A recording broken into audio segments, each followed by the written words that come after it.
All right, so today I'm going to show you how to turn your garage into a level 2 electric vehicle charging station for under $100 without an electrician. Come along.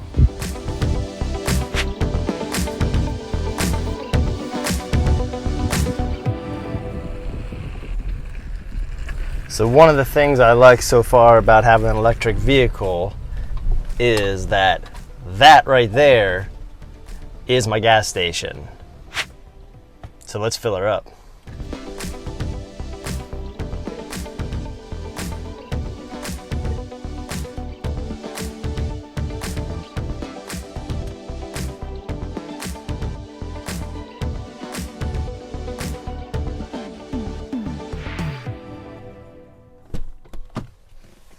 All right, so like I said, welcome to the gas station.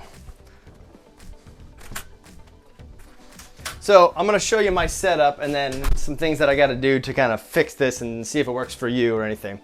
So the truck came with this portable charger, all right? And what I got was this thing called a NeoCharge, all right? And this allowed me to basically convert my dryer outlet power into an EV charger. So when the dryer's running, I don't have power. And when it's not charging, I have power to my EV. So here we go. So let's take it outside. Come on through. We'll close the door. Plug her in.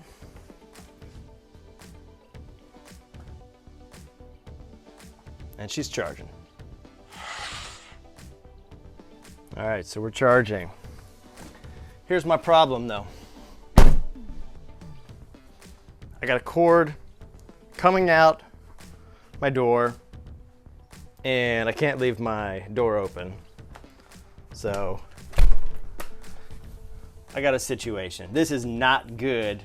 Electrical, you got a lot of power coming through this cord to charge this truck, and it's just not the safest and most effective way to do this. So I got to figure out a different way, and what I came in with was I am going to route my cord through my wall here so I can just have it hanging up here in my garage and just pull the truck in and charge. So I'm going to show you kind of what I did, see if this works for you, and we'll kind of go from there.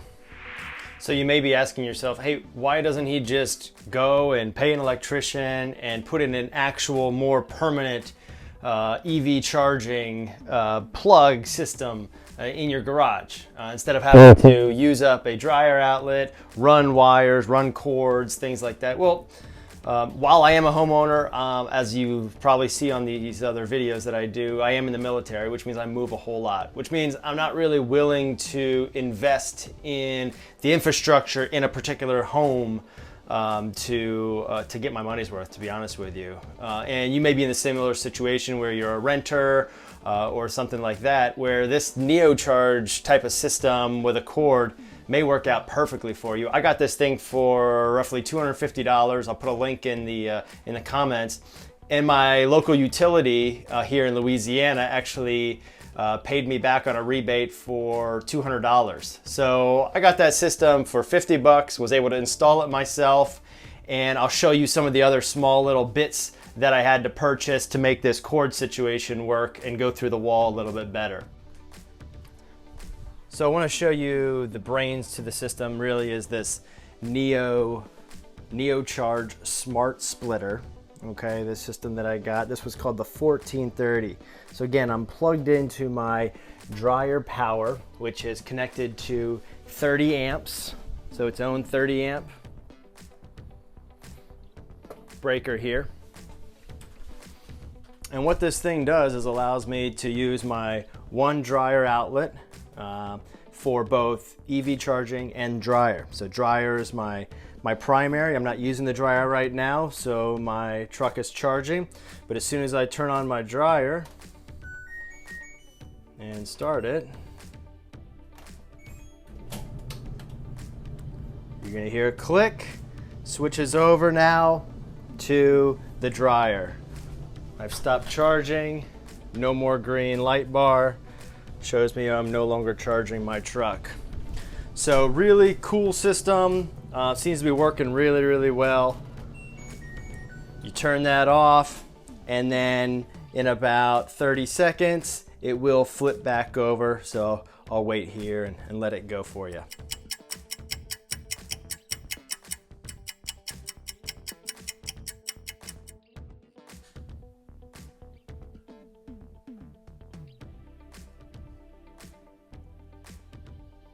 And there you go. We are now charging again because I'm no longer drying the clothes. So really, really great system. This was the 1430, the NEMA 1430, which is basically the type of outlet. So let's make this all pretty and take it right through the wall so I'm not having this issue here at the door. All right, so here are some of the things that I bought to make this level 2 charging system work here for my garage, all right? So I got this 10-foot RVMATE 30 amp NEMA 1430 extension cord. Again, I didn't need a whole lot, really only needed probably maybe 5 feet or so, just to get me from that plug inside, outside to this whole area here, right here. My truck comes with that portable charger that I already showed you, so that can get me another, roughly 5 to 10 feet. So we got the extension cord to get me into this area. All right, now I wanted essentially some products that could make it look nice coming in and out of the wall. All right, so that's what's going to happen is I'm going to have this cord on the inside. This piece is going to be coming in. It's going to be coming through the wall, okay? The cord's going to go through and come on out. So I'm going to put this piece on the wall. So these things I found, these are JR products. These are basically RV type products for your RV plugs. Essentially that's going to come through. Show you what I did here. Push that in. And it's going to be sitting in the wall here. This will be screwed in, and then that'll be my setup that I can plug in my portable charger. So you got to make sure you get see how big of a plug you have and that your box can fit it. All right, so we're going to go ahead and start with this system. I figured out where my studs are, right? So I don't want to be drilling through studs. So I got my little stud buddy that finds where the nails are in the stud. I also have a stud finder, find where those are. So I know I'm going to be installing right here in between the studs. So I'm going to put some holes in. We'll get these installed, bring the cord through, and then actually just mount it up here. And then I got my level 2 charging system for a pretty, temporary feel, right? Less than 300 bucks, no electrical needed, no electrician needed, and something that gets me through for the time being at a temporary house. So here we go. And before I start, obviously I have to do and grab one of my favorite parts of the Rivian, which is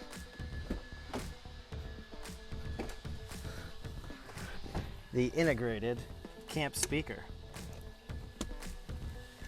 Get your Bluetooth speaker. Once again, there's only 3 holes here, and I don't want all those 3 holes only bearing weight in the drywall. Probably to be all right, it's not holding a whole lot of weight.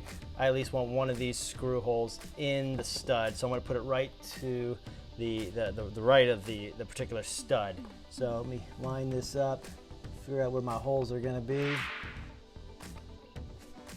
All right, I'm just going to center here, that'll be perfect. And this should be my hole that I start cutting out. So before we start cutting this hole, I want to definitely check if there's any power or any cords back here that I could potentially hit. So this particular stud finder does a pretty good job. This little lightning bolt's gonna light if there's any power in the area, which there's not. It's finding the stud again. And just so I can show you how that works, when I get up here into this outlet, see that red come on, letting me know that there's power around here. But I am clear down here, so I can go ahead and start cutting.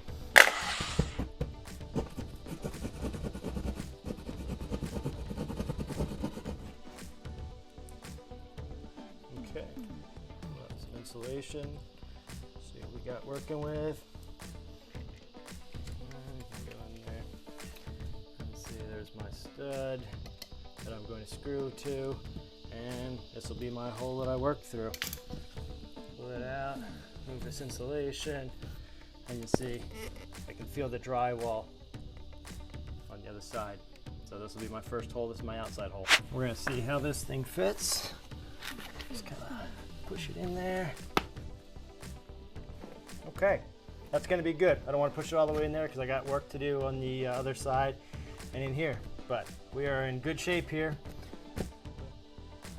All right, anytime you get into projects, you're bound to run into issues. I'm looking at an issue here is I am measuring, I have about, from outside to outside, about 4.5 inches. Okay, so 4.5 inches inside. So if I were to put these end to end, inside outside, in the middle of that wall, I'm at 4 5/8. So I'm about 1/8 too big. Which means that when these are sitting together, either on the inside or the outside, it's going to be not tight against the wall, right? And we want this nice and tight against the wall like that, right?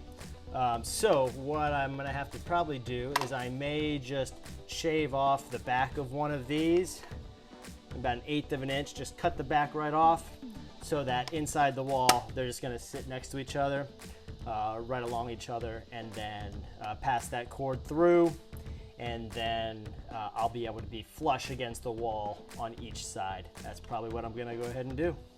Let's go ahead and punch through on the inside. I'll just use my hole here on the outside.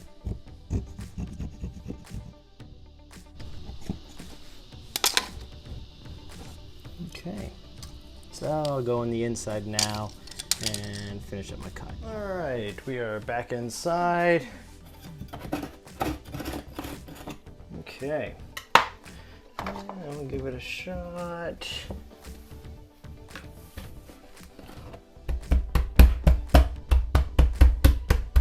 And we are nice and snug. So we're gonna ting that out because we're not ready to push it in all the way yet.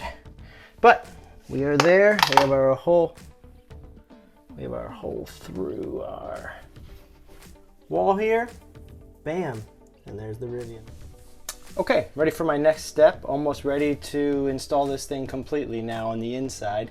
I've got it pushed in just a little bit, not all the way. I'm gonna mark my holes, because what I'm gonna do is I'm going to drill holes and put in some drywall anchors just to give it a little bit more. All right.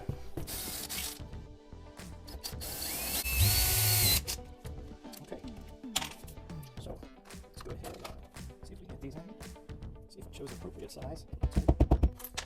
Let's go ahead and push in our piece.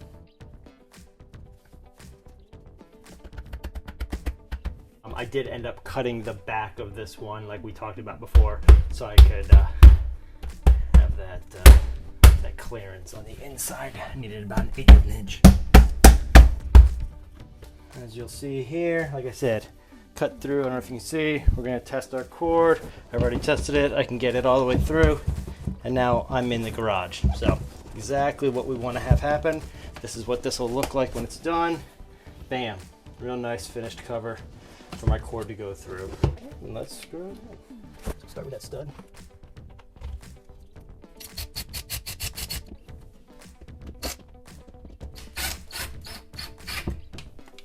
Okay, and there we have it. We have our first inside one. I'm going to be able to put that cord right through, and then let's go ahead and install the same thing on the in the garage side. All right, and there is my inside. Now coming into my garage, I'm going to grab my cord because I need to work with that and make sure I get it installed into my out gasket, whatever you want to call it, the box, the housing, before I install it.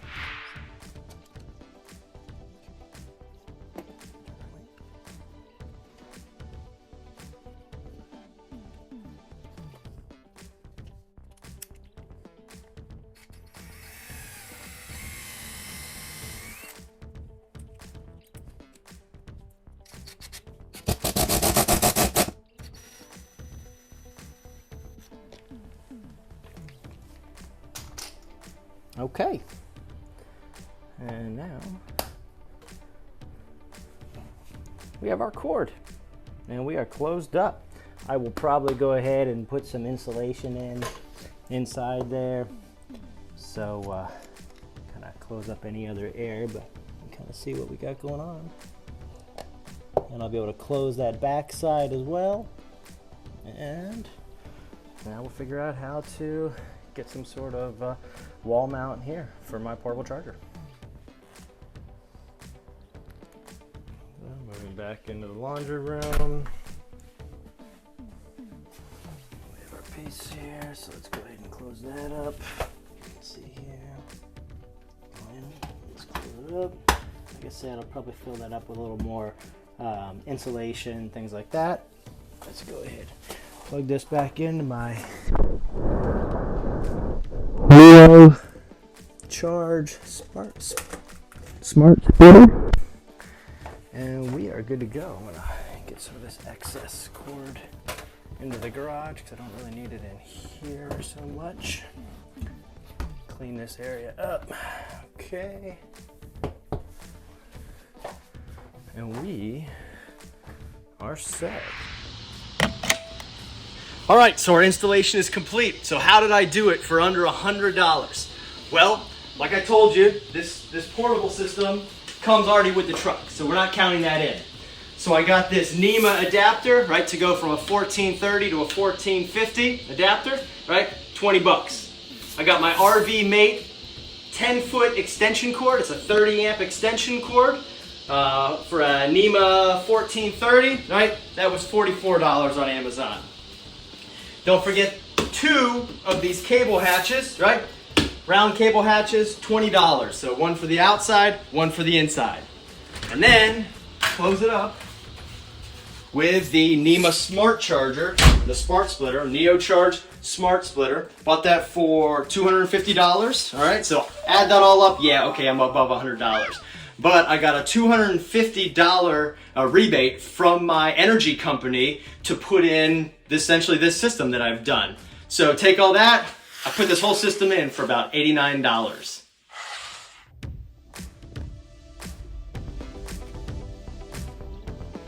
There you have it. There's my level 2 charging station for under $100.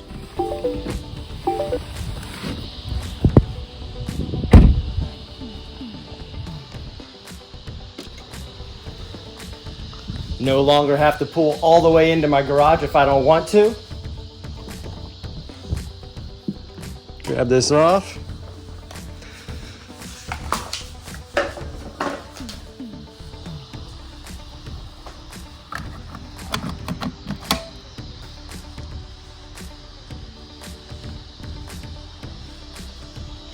And there we have it. I hope you enjoyed this video. I hope you learned a little bit. I hope you got a little different way of looking at things, especially if you're in a temporary housing situation, if you want to do things your own way, a little DIY. Hope this helped, give you a few other ideas. Let me know if you have any questions or have any comments in the comment box. I'm sure I didn't get it all right. I'm sure you all are smart out there, so figure it out for yourself and have a great time.